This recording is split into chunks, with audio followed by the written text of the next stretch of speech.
Wanna face myself. Don't wanna face myself.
আমি তো এই রান্নাঘরে ঢুকে পড়েছি অনেকক্ষণ, তো তোমাদের সাথে কথা বলবার আর সময় সুযোগটা করে উঠতে পারিনি, প্রচণ্ড ব্যস্ত। আজকে সকাল থেকে ভীষণ রান্নাবান্না জলদি বহুত, তার জন্য তাড়াহুড়ো খুব করছি, এই জন্য কথা বলবার ফুরসত পাইনি। আর ওই পাশ থেকে শুনতে পাচ্ছ বিভৎস বিরক্তিকর একটা আওয়াজ, তো কিছুই শুনতে পাবে না হয়তো। তো সবার আগে যে কথাটা বলা ছিল, তোমাদের সকলকে স্বাগত জানাই আমার ডেইলি মিরর উইথ অমৃতায়। আশা করি তোমরা সবাই ভালো আছো, আমিও ভালো আছি। তো রান্না করলাম বলতে সকালে জলখাবার তো পর্ব মিটে গেছে, তো একটা রান্না করলাম ওই 5 মিশালির তরকারি, সমস্ত রকম সবজি টবজি দিয়ে একটা 5 মিশালির তরকারি করলাম। আর সকালবেলা জলখাবারে একটা ভাজা করেছিলাম। আর এখন করব একটা পেঁয়াজ কলি দিয়ে বেগুন দিয়ে একটা পোস্ত, পোস্ত খুবই কম, পোস্ত তো বুঝতেই পারছো এখন যা অবস্থা, আকাল ধরেছে আর কি। তো পোস্ত খুব সংক্ষিপ্ত দিয়ে একটা পেঁয়াজ কলি দিয়ে পোস্ত দিয়ে একটা মাখা মাখা টাইপের তরকারি। তো চলো তোমাদের সঙ্গে রান্নাটা একবার শেয়ার করিনি। রান্নাটা করবার জন্য খুব বেশি কিছু লাগবে না, লাগবে শুধুমাত্র ওই পেঁয়াজ কলি, আর ওদিকে লাগবে তোমার হচ্ছে বেগুন। বেগুনটা আমি দিয়েছিলাম, বেগুনটা দিতেও পারো আর নাও দিতে পারো, ওটা অপশনাল।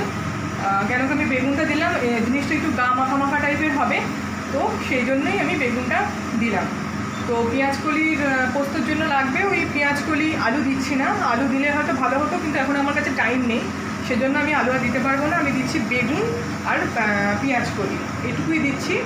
আর ওই পোস্ত বেটে রেখেছি একটু রসুন দিয়ে, আর কালো জিরে কাঁচা লঙ্কা, এই হচ্ছে মেনলি। আর নুন মিষ্টি যা স্বাদ মতো লাগবে, বেশি কিছু হাবিজাবি জিনিসপত্র লাগবেই না, খুব সহজ এবং ইজি একটা রান্না। দেখো কড়াইতে তেল দেওয়ার পর একটু আমি কালো জিরে দিয়ে দিলাম। তো কালো জিরে দেওয়ার পর এর মধ্যে এই কেটে রাখা পেঁয়াজকলি আর বেগুনগুলো দিয়ে দিলাম, দিয়ে একটু ভালো করে নাড়াচাড়া করে নিলাম। নাড়াচাড়া করে নেওয়ার পর এর মধ্যে দিয়ে দেবো একটুখানি হলুদের গুঁড়ো। হলুদ গুঁড়ো দিয়ে দিলাম। এরপরে এর মধ্যে দিয়ে দেবো একটুখানি লবণ, পরিমাণ মতো লবণ দেব। দিয়ে দিলাম এর মধ্যে গোটা কাঁচা লঙ্কা। এরপরে এর মধ্যে দিয়ে দিলাম পোস্ত বাটাটা। পোস্ত বাটা দিয়ে এটাকে ভালো করে একটু নাড়াচাড়া করে নেব। পোস্ত দিয়ে দেওয়ার পরে আমি এর মধ্যে দিয়ে দেবো একটু চিনি। স্বাদ অনুযায়ী চিনি দিয়ে একটুখানি জল মিক্সড করে দেবো, জিনিসটা যাতে গা মাখা মাখা হয়। আমার কাছে পোস্ত কম ছিল, সেই জন্য আমি বেশি পোস্ত দিতে পারিনি। তো এরপর ধনেপাতা দিয়ে দিলাম এর মধ্যে। ধনেপাতা দিয়ে ভালো করে একটু নাড়াচাড়া করে নিয়ে একটু কাঁচা সর্ষের তেল দিয়ে দেবো এর মধ্যে। সর্ষের তেল দিয়ে এটাকে নামিয়ে নেব। রেডি হয়ে গেছে আমার পেঁয়াজকলি পোস্ত। উপর থেকে একটা কাঁচা লঙ্কা দিয়ে দিয়েছি দেখতে সুন্দর লাগার জন্য। গরম ভাতে জিনিসটা কিন্তু খেতে ভালো লাগে, করে দেখতে পারো তোমরা। তো বিয়েবাড়ি পাই না বলে বিয়েবাড়ির একটা নেমন্তন্ন পেলাম অবশেষে। এক খ্রিশ্চানের বিয়ে আর কি, আমাদের ফ্ল্যাটের উপরেই থাকে এক কাকু, তার মেয়ের বিয়ে। তো আমার এই অন্যান্য কাস্টের বলো বিয়েগুলোতে খুব ভালো লাগে এদের রিচুয়ালসগুলো দেখতে, বা এদের যে আনুষ্ঠানিক জিনিসগুলো যেগুলো হয়, এদের ঐতিহ্য বলো, এদের বিয়ে বলো, ওকেশনগুলো দেখতে আমার ভীষণ ভালো লাগে। তো দাঁড়াও দেখাই তোমাদের কার্ডটা। এটাই হচ্ছে বিয়েবাড়ির কার্ড। কি সুন্দর দেখতে হয়েছে না? খুব সুন্দর, আমার তো খুব ভালো লাগছে। মানে আমরা চিরকালই মানে হিন্দুর বিয়ের কার্ডই দেখেছি, কিন্তু খ্রিশ্চানদের বিয়ের কার্ড বা খ্রিশ্চানদের বিয়েতে ইনভাইট হওয়ার কোনো দিন সুযোগ হয়নি। তো এই হচ্ছে কার্ডটা। আর এদের লেখাগুলো খুব অভিনব টাইপের হয়। এই উপরে এরকম টাইপের লেখা, আর এই হচ্ছে কার্ড।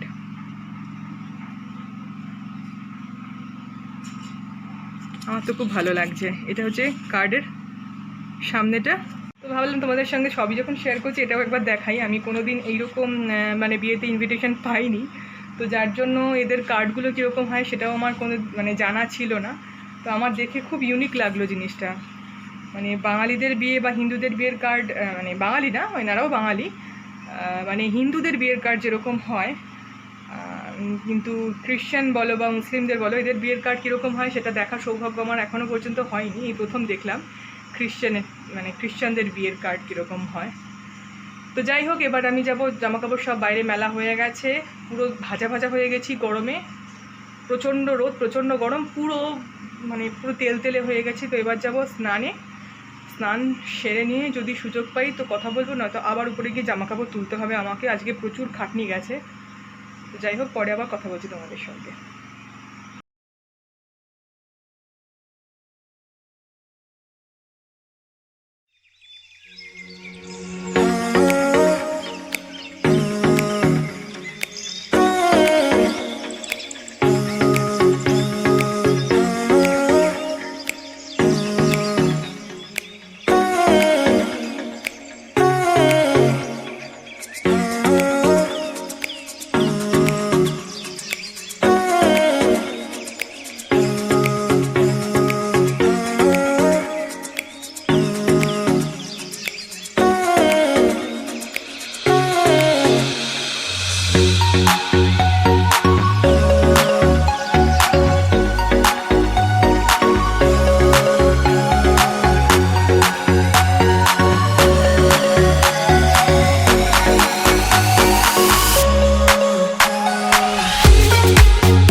এইদিকে রয়েছে পাঁচমিশালি তরকারি, এদিকে রয়েছে যেটা রান্না করেছিলাম আমি পেঁয়াজকলি পোস্ত,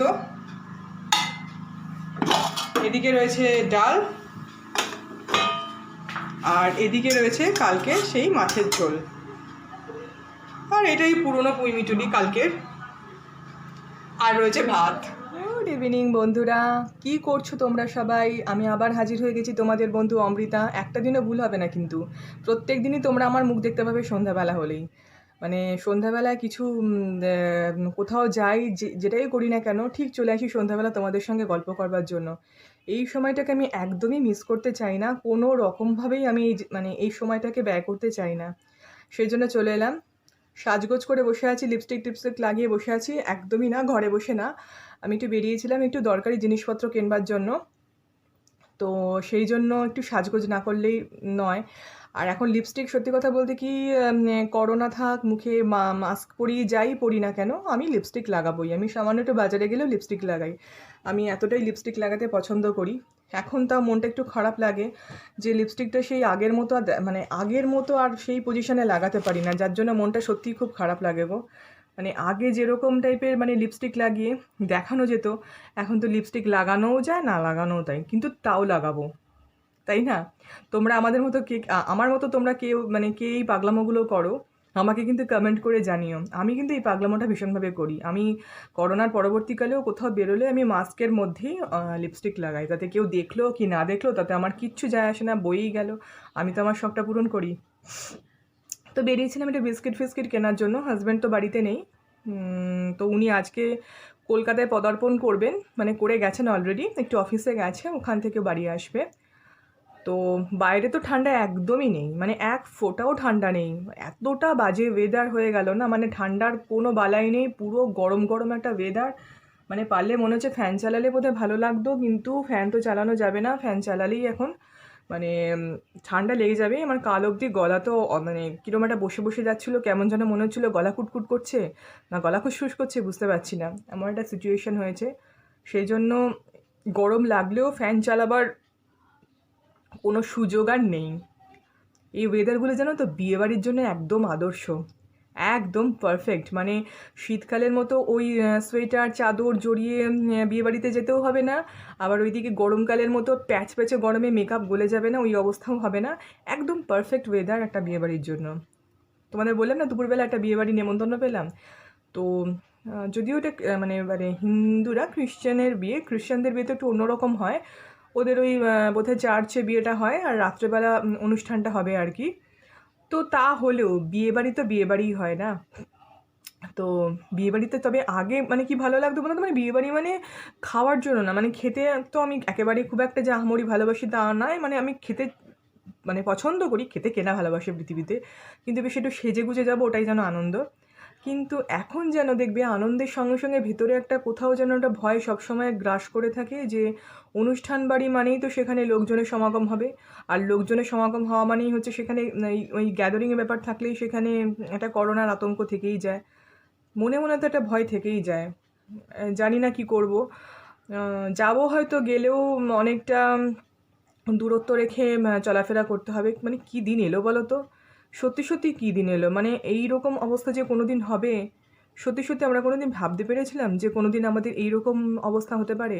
মানে পুরো 2020টা পুরো বিষে একদম বিষময় হয়ে গেল যাকে বলে, মানে এতটা ভয়াবহ পরিস্থিতি হবে সেটা আমরা কোনো দিন মানে 2020 জানুয়ারি মাসেও ভাবতে পারিনি যে এরকম সিচুয়েশান কোনো দিন আসতে পারে। মানে খুব ক্রিটিক্যাল একটা পজিশনের মধ্যে এখন, যতই মনে হোক না কেন যে করোনা চলে গেছে, কিন্তু করোনা কিন্তু এখনও রয়েছে। এই সময়টাই হচ্ছে সবথেকে টাফ, কিন্তু এই টাইমিংটাই সবথেকে টাফ। এই কারণেই বলছি যে এই সময় কিন্তু লোকের সাবধানতাটা একদম মানে বন্ধ করে দিচ্ছে, মুখে মাস্ক পরছে না, এতটাই মানে মানুষ কী করে অশিক্ষিত হয় এটা আমার মাথায় ঢোকে না। বিয়ে বাড়ি যাচ্ছে মাস্ক পরছে না, ঘুরতে যাচ্ছে মাস্ক পরছে না, এইগুলো কিসের জন্য আমার মাথায় ঢোকে না। এখনও তো করোনা চলে যায়নি, বা করোনার টিকা আবিষ্কার হলেও সেটা তো আর আমাদের কাছে এসে পৌঁছয়নি। জানি না, মানুষের এটা মানুষের মানে পার্সোনাল ব্যাপার, তো আমি তো এই সমস্ত বলে এই সমস্ত জ্ঞান দিয়ে লেকচার দিয়ে কাউকে ঠিক করতে পারবো না। আমি নিজে ঠিক থাকবো, আমার পরিবারের লোকেদের ঠিক রাখার চেষ্টা করবো, ব্যাস এইটুকুই। কিন্তু অন্যদেরকে জ্ঞান দিয়ে তো আমি শুধরাতে পারবো না। তো এটাই হলো ব্যাপার। তো সেটাই ভাবলাম আর কি, সেটাই মানে ভাবছি আর কি, যে বিয়ের জন্য এই ওয়েদারটা একদমই আদর্শ, মানে পারফেক্ট ওয়েদার ফর ম্যারেজ, এটা আমি মনে করি আর কি। আর বিয়ে তো মানুষের জীবনে একবারই করে সচরাচর, মানে খুব কম কম মানুষই আছে 2-3 বার বিয়ে করে। আমাদের মতো সাধারণ মধ্যবিত্ত পরিবারে একটিবারই বিয়ে হয় ঘটা করে। তো একবার বিয়েতে যদি ভালো করে না সাজতে পারি, আমার না খুব দুঃখ, জানো তো। আমার না বিয়ের আমি মানে বিয়ের সাজটা নিয়ে আমি ঠিক আছে, আমি না ঠিক বউ ভাতের সাজটা নিয়ে আমি ঠিক মানে আমি বিয়ের সাজগোজগুলো নিয়েই খুব একটা আর কি সন্তুষ্ট ছিলাম না। আমার ওই গরমের মধ্যে বিয়ে হয়েছিল তো, মানে মেকআপ করছি গলে যাচ্ছে, মেকআপ করছি গলে যাচ্ছে, এইটা নিয়ে আমি খুব অসন্তুষ্ট ছিলাম। এই জন্য ভেবেছিলাম যে অ্যানিভার্সারিটা ঘটা করে করবো, কিন্তু সেটাও হয়নি। তো দেখা যাক কবে আবার সেই রকমভাবে সেজে গুজে বিয়ের কোণের মতো সেজে বসার মতো সুযোগ বোধহয় আর কোনো দিন হবে না। তো যাই হোক, বিয়ের ওই দিনগুলো মানে বিয়ের ওই সাজগুলো খুব মিস করি। এখন যখন দেখি যে মেয়েরা কত আরও সুন্দর সুন্দর সাজছে, এত সুন্দর সুন্দর মেকআপ আর্টিস্টরা সুন্দর করে সাজাচ্ছে, তখন ওই বিয়ের সময়কার আমি আমার সাজটা নিয়ে যে কতটা অসন্তুষ্ট ছিলাম এখন আমার ভীষণভাবে মনে হয়। প্রচণ্ড অসন্তুষ্ট ছিলাম আমি এই জিনিসটা নিয়ে, ভীষণ অসন্তুষ্ট ছিলাম। আমি একদম মানে মনে হয় আমি পারফেক্ট সাজিয়েইনি, মানে বিয়ের সাজ নিয়ে, বউ ভাতের সাজ নিয়ে, কোনো সাজ নিয়ে আমি সন্তুষ্ট ছিলাম না এখন মনে হয় এসে দাঁড়িয়ে। তো যাই হোক, সন্তুষ্ট হয়েও কি অসন্তুষ্ট হয়েও কি, এখন আর সন্তুষ্ট অসন্তুষ্টতে কিছু যায় আসবে না। তো যাই হোক, ভিডিওটা আর লেন্দি করব না, আর বেশি বড় করব না এই কারণেই, কেন কি আমার এবারে এডিট করতে বসতে হবে। আর বলছিলাম যে তোমাদের ঘাড়ের ব্যথা, কাঁধের ব্যথাটা খুব বাড়াবাড়ি পর্যায়ে পৌঁছে যাচ্ছে এই মোবাইল নিয়ে বসে থাকার দৌলতে, এই অবস্থাটা হচ্ছে আর কি, সেটা আমিও বুঝতে পারছি। তো যাই হোক, ভিডিওটা আমি আর লেন্দি করবো না। তোমাদের যদি আমার ভিডিও ভালো লেগে থাকে তো প্লিজ লাইক করো আর সাবস্ক্রাইব করো। রোজকার মতোই একটা কথাই বলবো, লাইক করো, ডিসলাইক করো না।